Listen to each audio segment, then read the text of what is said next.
Hi, my name's Doug Jenkins. This is a quick tutorial on how to set up your CAD Audio CX2. Step 1. Connect your USB-A to USB-C cable that's provided. Always plug in the CAD Audio USB interface with your computer off.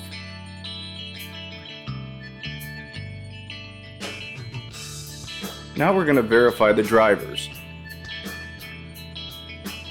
First, we're going to look at the System Preferences tab. We're going to click on the sound icon. Now, as you can see, we have input as the CAD Audio CX2 interface. This is highlighted. Now we're going to click on the Output tab, and we're going to make sure that the CAD Audio CX2 is highlighted here as well. And that's that.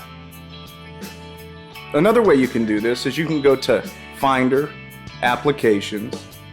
You can scroll over to Utilities and double click. You can go to Audio MIDI Setup and double click this. Now you'll see a list of all your sound devices. In the bottom two, we have CAD Audio CX2 interface.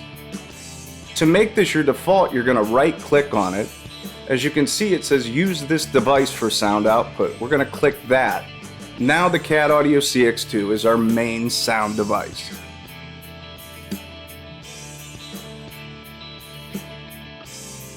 And that's it. Now you can enjoy using your CAD Audio CX2 USB audio interface. For more information on the CAD Audio USB interface, visit cadaudio.com.